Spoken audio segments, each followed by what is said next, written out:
Perdebatan tentang patung sebagai perantara dalam penyembahan Tuhan telah berlangsung sangat lama dan menjadi titik tajam perbedaan antara Kristen Yahudi dan Islam.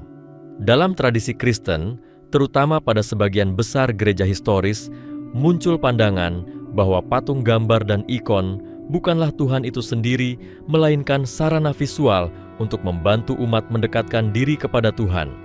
Mereka berargumen bahwa manusia membutuhkan simbol konkret untuk memfokuskan hati dan pikiran ketika berdoa, sehingga patung dianggap hanya sebagai alat bantu rohani. Dalam pandangan ini, penghormatan terhadap patung tidak dimaksudkan sebagai penyembahan benda, melainkan penghormatan yang diarahkan kepada Tuhan yang diwakili oleh simbol tersebut. Namun pandangan ini menimbulkan kontroversi besar, terutama ketika dilihat dari sudut pandang tauhid yang murni. Yahudi sejak awal menolak dengan tegas segala bentuk penggunaan patung dalam konteks ibadah. Dalam kitab Taurat, larangan membuat patung dan rupa apapun untuk disembah dinyatakan secara eksplisit. Bagi Yahudi, konsep ketuhanan sangat transenden dan tidak boleh diwujudkan dalam bentuk fisik apapun. Tuhan dipahami sebagai zat yang tidak menyerupai makhluk dan tidak dapat direpresentasikan oleh benda ciptaan. Oleh karena itu, mereka memandang penggunaan patung sebagai pelanggaran serius terhadap perjanjian Tuhan dan sebagai pintu menuju kemusyrikan. Bantahan Yahudi terhadap klaim Kristen sangat keras karena mereka menilai bahwa sejarah panjang penyimpangan umat terdahulu selalu berawal dari pengagungan simbol yang kemudian berubah menjadi penyembahan benda. Ilmuwan Muslim memberikan tanggapan yang jauh lebih tegas dan mendasar. Dalam Islam, tauhid merupakan inti ajaran dan fondasi seluruh ibadah. Setiap bentuk perantara yang bersifat material dalam penyembahan dipandang sebagai ancaman langsung terhadap kemurnian tauhid.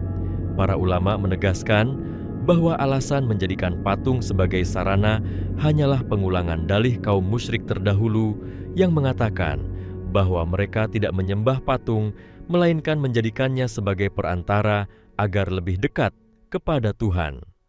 Al-Quran dengan sangat jelas mengutip dan membantah logika tersebut, serta menegaskan bahwa Allah tidak membutuhkan perantara berupa benda mati. Ilmuwan Muslim menjelaskan bahwa penyembahan tidak hanya terbatas pada keyakinan bahwa suatu benda adalah Tuhan, tetapi juga mencakup segala bentuk pengagungan ibadah, doa permohonan, dan ketundukan yang diarahkan kepada selain Allah. Ketika seseorang berdiri di hadapan patung, menundukkan diri berdoa, atau memohon dengan keyakinan bahwa patung tersebut menjadi jembatan kepada Tuhan, maka hakikat ibadah telah tercampur dengan syirik. Para ulama menilai bahwa pemisahan antara menghormati dan menyembah hanyalah permainan istilah, karena dalam praktiknya batas tersebut sangat tipis dan mudah dilanggar. Dalam sejarah umat manusia, para ilmuwan Muslim sering mengingatkan bahwa kesesatan besar selalu bermula dari niat yang diklaim baik. Kaum Nabi Nuh pada awalnya membuat patung orang saleh hanya untuk mengenang dan memotivasi kebaikan, namun generasi berikutnya mulai mengagungkan dan akhirnya menyembah patung tersebut. Pola ini menurut para ulama terulang dalam berbagai peradaban, termasuk pada komunitas yang mengklaim bertauhid. Oleh sebab itu, Islam menutup pintu sejak awal dengan melarang keras pembuatan patung bernyawa untuk tujuan pengagungan apalagi ibadah. Bantahan keras ilmuwan Muslim terhadap klaim Kristen juga menyentuh aspek rasional. Mereka mempertanyakan, bagaimana mungkin Tuhan yang Maha Esa, Maha Kuasa, dan Maha Sempurna direpresentasikan oleh benda buatan manusia yang terbatas lemah dan tidak bernyawa? Jika patung hanya alat bantu, maka mengapa doa tidak langsung dipanjatkan tanpa perantara? Mengapa hati manusia masih membutuhkan arah visual tertentu jika Tuhan diyakini Maha Mendengar dan Maha Mengetahui? Pertanyaan ini, menurut para ulama, menunjukkan adanya kontradiksi internal dalam konsep tersebut. Para ilmuwan Muslim juga menegaskan bahwa para nabi, termasuk Nabi Isa, tidak pernah mengajarkan penggunaan patung dalam ibadah. Ajaran tauhid para nabi selalu menyeru penyembahan langsung kepada Tuhan tanpa simbol material. Penggunaan patung dalam tradisi Kristen dipandang sebagai hasil pengaruh budaya pagan Romawi dan Yunani yang kemudian dilegitimasi secara teologis. Oleh karena itu, Islam memandang praktik tersebut bukan sebagai ajaran asli para nabi, melainkan hasil penyimpangan sejarah. Dalam dialog dengan Yahudi, para ulama Muslim sering menunjukkan titik kesamaan dalam penolakan terhadap patung. Namun Islam melangkah lebih jauh dengan memberikan landasan teologis yang lebih rinci tentang bahaya syirik dan dampaknya terhadap akidah dan moral manusia. Tauhid tidak hanya membersihkan konsep ketuhanan, tetapi juga membebaskan manusia dari ketergantungan kepada benda simbol dan makhluk. Dengan menyembah Allah secara langsung, manusia diajarkan untuk menggantungkan harapan rasa takut dan cinta hanya kepada Tuhan. Kesimpulan keras para ilmuwan Muslim adalah bahwa menjadikan patung sebagai perantara dalam ibadah tidak dapat dibenarkan baik secara wahyu maupun akal. Dalih niat baik tidak mengubah hakikat perbuatan. Islam memandang praktik tersebut sebagai bentuk penyimpangan serius dari tauhid yang murni dan sebagai pengulangan kesalahan umat terdahulu yang telah diperingatkan dalam kitab suci. Oleh sebab itu, umat Islam diwajibkan menjaga kemurnian ibadah dengan menjauhkan segala bentuk simbol material yang berpotensi menggeser penyembahan dari Allah kepada selainnya. Dengan sikap ini, Islam berdiri tegas, membantah klaim Kristen, menguatkan bantahan Yahudi, dan menegaskan kembali pesan abadi seluruh nabi tentang keesaan Tuhan dan larangan mutlak terhadap segala bentuk perantara dalam penyembahan. Dalam pandangan ilmuwan Muslim, persoalan patung tidak berhenti pada aspek ibadah semata, tetapi juga menyentuh dimensi psikologis dan sosial umat. Mereka menjelaskan bahwa manusia secara naluriah cenderung melekat pada sesuatu yang bisa dilihat, disentuh, dan dibayangkan. Ketika agama memberi ruang bagi simbol fisik, maka perlahan simbol itu akan mengambil posisi sentral dalam kesadaran beragama. Dari sinilah muncul ketergantungan emosional yang akhirnya menggeser orientasi spiritual dari Tuhan yang Maha Gaib menuju benda yang kasat mata. Menurut para ulama, kondisi ini sangat berbahaya karena mengerdilkan konsep ketuhanan dan menurunkan kualitas iman. Ilmuwan Muslim juga mengkritik keras argumen bahwa patung hanya sarana pendidikan rohani bagi orang awam. Mereka menilai alasan ini merendahkan kemampuan akal dan fitrah manusia. Islam mengajarkan bahwa setiap manusia memiliki potensi untuk mengenal Tuhannya tanpa perlu visualisasi material. Justru, dengan menghilangkan patung dan gambar ibadah menjadi lebih murni karena hubungan antara hamba dan Tuhan berlangsung langsung tanpa penghalang. Para ulama menegaskan bahwa kesederhanaan dalam ibadah adalah kekuatan tauhid, bukan kelemahan. Dari sudut pandang sejarah, para ilmuwan Muslim mengingatkan bahwa konflik besar dalam agama sering dipicu oleh simbol. Patung, gambar, dan ikon bukan hanya menjadi objek penghormatan, tetapi juga alat kekuasaan. Penguasa agama dan politik sering memanfaatkannya untuk mengontrol umat dengan membungkus simbol tersebut dengan kesakralan. Islam menurut para ulama datang untuk menghancurkan rantai tersebut dengan menegaskan bahwa tidak ada otoritas suci selain Tuhan dan tidak ada benda yang memiliki kedudukan ilahi. Dengan demikian, tauhid juga membawa pesan pembebasan sosial. Para ilmuwan Muslim menolak anggapan bahwa larangan patung akan menghilangkan keindahan spiritual. Mereka justru menyatakan bahwa keindahan sejati terletak pada makna, bukan pada bentuk. Al-Quran sebagai kalam Tuhan tidak membutuhkan visualisasi patung untuk menyentuh hati manusia. Keindahan bahasa makna dan petunjuknya mampu membangkitkan rasa takzim tanpa harus menghadirkan rupa. Inilah yang membedakan pendekatan Islam dengan tradisi yang menekankan visual sebagai sarana utama penghayatan iman. Dalam perdebatan dengan teolog Kristen, para ulama Muslim sering menyoroti inkonsistensi logika. Jika patung benar-benar hanya alat bantu, maka seharusnya tidak ada ritual khusus di hadapannya. Namun, realitas menunjukkan adanya tindakan berdiri berlutut, menyalakan lilin, dan memanjatkan permohonan di depan patung tertentu. Praktik ini, menurut ilmuwan Muslim, telah melampaui batas simbolik dan masuk ke wilayah ibadah. Mereka menegaskan bahwa Islam tidak menilai keyakinan hanya dari klaim lisan, tetapi dari perbuatan nyata. Ilmuwan Muslim juga menegaskan bahwa konsep perantara bertentangan dengan keadilan Tuhan. Allah dalam Islam digambarkan sangat dekat dengan hambanya, mendengar doa tanpa perantara, dan mengetahui isi hati tanpa penghalang. Menghadirkan patung sebagai penghubung seakan menyiratkan bahwa Tuhan jauh sulit dijangkau dan memerlukan alat tertentu. Pandangan ini dinilai mencederai sifat kasih dan kedekatan Tuhan sebagaimana diajarkan para nabi. Dalam diskursus lintas agama, para ulama Muslim menempatkan sikap Yahudi sebagai bukti bahwa penolakan terhadap patung bukanlah gagasan baru. Namun Islam menyempurnakannya dengan aturan yang lebih jelas dan tegas. Bukan hanya penyembahan yang dilarang, tetapi juga segala jalan yang mengarah kepadanya. Prinsip pencegahan ini menurut ilmuwan Muslim adalah bentuk rahmat agar umat tidak terjerumus ke dalam kesalahan yang sama seperti umat terdahulu. Akhirnya ilmuwan Muslim menyimpulkan bahwa perdebatan ini bukan sekadar soal perbedaan tradisi, tetapi menyangkut inti ketuhanan. Tauhid yang murni menuntut keikhlasan total tanpa simbol fisik yang berpotensi menyesatkan.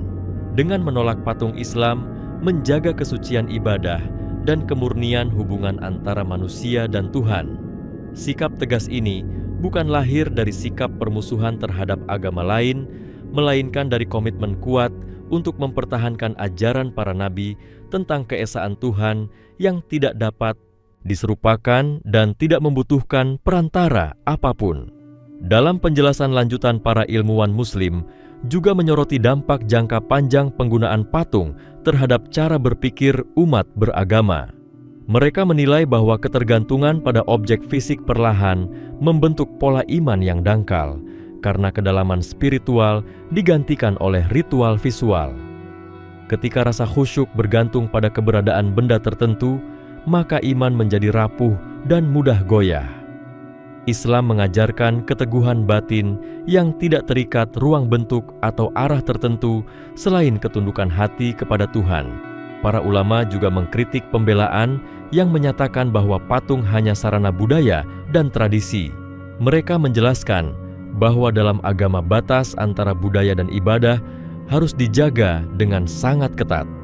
Jika sebuah tradisi menyentuh wilayah pengagungan permohonan dan pengharapan, maka ia tidak lagi netral. Dalam pandangan Islam, segala bentuk pengagungan yang mendekati ibadah harus dikembalikan murni kepada Allah. Membiarkan simbol bercampur dengan ibadah dianggap membuka celah besar bagi penyimpangan akidah. Ilmuwan Muslim menambahkan bahwa keberadaan patung dalam ruang ibadah juga memengaruhi generasi muda. Anak-anak yang tumbuh melihat simbol fisik dalam ritual akan memahami konsep ketuhanan melalui benda sebelum memahami makna. Ini berisiko menanamkan pemahaman keliru sejak dini. Islam menurut para ulama menjaga akidah generasi dengan menanamkan konsep Tuhan yang Maha Esa, Maha Hidup, dan Maha Mendengar tanpa rupa dan tanpa bentuk, sehingga iman dibangun di atas keyakinan bukan imajinasi visual. Dari sisi spiritual, para ilmuwan Muslim menekankan bahwa hubungan dengan Tuhan seharusnya melahirkan kerendahan hati, bukan ketergantungan simbol. Ketika seseorang berdiri tanpa perantara, mengangkat tangan dan berdoa langsung, maka muncul kesadaran bahwa dirinya lemah dan Tuhan Maha Kuasa. Namun jika doa selalu dikaitkan dengan objek tertentu, maka ketundukan itu teralihkan. Inilah yang menurut para ulama mengikis makna penghambaan sejati. Dalam diskusi teologis, para ulama Muslim juga membedah klaim bahwa patung membantu konsentrasi. Mereka menjelaskan bahwa konsentrasi sejati lahir dari kesadaran hati, bukan dari fokus mata. Banyak orang yang menatap simbol, namun hatinya kosong. Sebaliknya, banyak hamba yang beribadah tanpa visual apapun, tetapi hatinya penuh rasa takut harap dan cinta kepada Tuhan. Islam memprioritaskan kehadiran hati sebagai inti ibadah, bukan rangsangan indera. Para ilmuwan Muslim juga menyinggung bahwa penolakan terhadap patung bukan berarti Islam menolak seni dan keindahan. Islam justru mengarahkan seni ke jalur yang tidak merusak tauhid. Kaligrafi, arsitektur, dan sastra berkembang sebagai ekspresi keindahan tanpa menempatkan makhluk sebagai objek pengagungan. Dengan cara ini, keindahan tetap hidup, namun akidah tetap terjaga. Ini menunjukkan keseimbangan antara rasa estetika dan kemurnian iman. Dalam konteks perbandingan agama, para ulama Muslim menegaskan bahwa perbedaan sikap terhadap patung mencerminkan perbedaan mendasar dalam konsep ketuhanan. Ketika Tuhan dipahami sangat dekat dan langsung dapat diseru, maka perantara menjadi tidak relevan. Islam berdiri di posisi ini dengan menegaskan bahwa setiap hamba memiliki akses yang sama kepada Tuhannya tanpa mediator material. Inilah prinsip yang menurut ilmuwan Muslim mengangkat martabat manusia sebagai hamba yang dimuliakan. Penegasan terakhir para ilmuwan Muslim menyatakan bahwa pelajaran terbesar dari polemik ini adalah pentingnya menjaga kemurnian niat dan arah ibadah.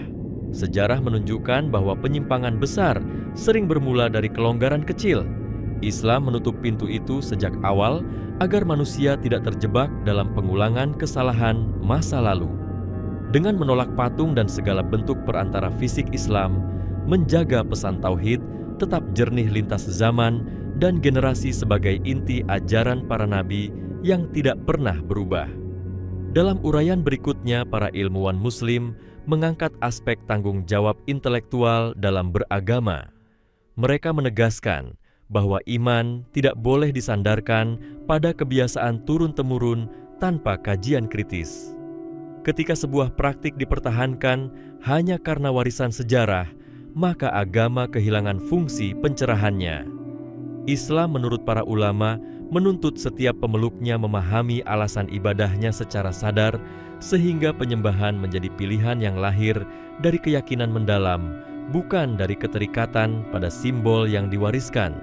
Para ulama juga menyoroti bagaimana patung sering diberi narasi kesucian yang berlebihan.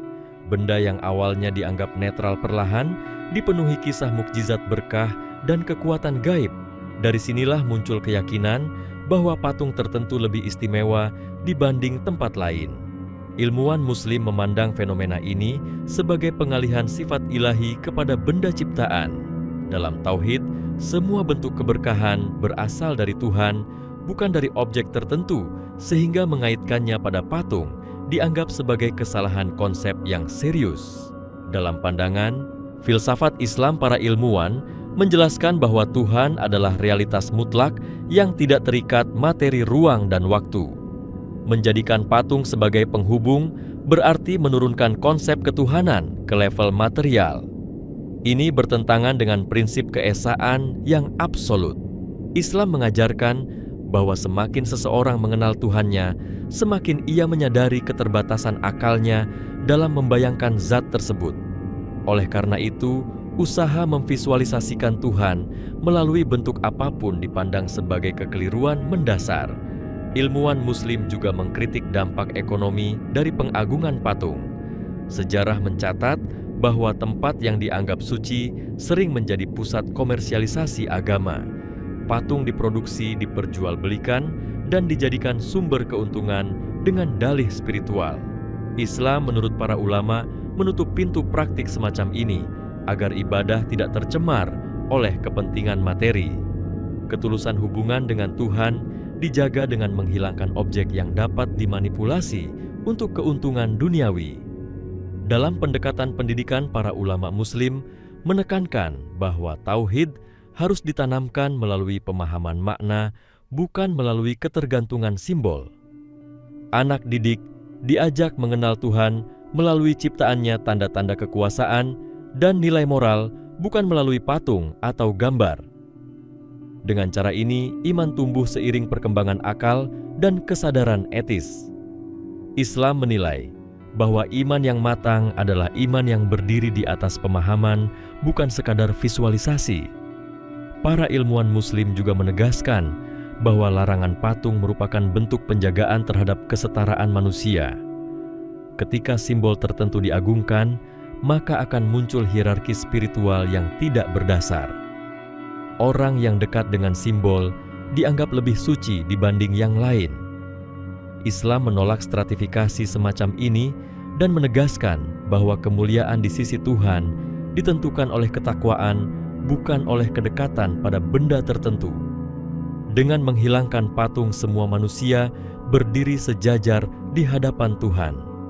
Dalam diskursus spiritual, para ulama menambahkan bahwa ibadah tanpa perantara melatih kejujuran batin. Tidak ada tempat untuk berlindung di balik simbol. Hamba berhadapan langsung dengan Tuhannya, membawa doa penyesalan dan harapan secara apa adanya. Kondisi ini, menurut ilmuwan Muslim, membentuk karakter rendah hati dan tanggung jawab pribadi dalam beragama. Iman tidak diserahkan kepada objek luar, tetapi dihidupkan dalam kesadaran diri.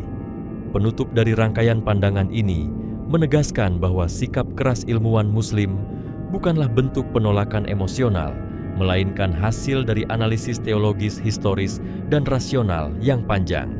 Mereka melihat bahaya patung bukan hanya pada bentuk fisiknya, tetapi pada konsekuensi pemikiran yang mengikutinya. Dengan menjaga ibadah tetap bersih dari simbol material Islam, mempertahankan inti ajaran para nabi tentang penyembahan yang lurus, sederhana, dan langsung kepada Tuhan yang esa, tanpa sekat, tanpa rupa, dan tanpa perantara.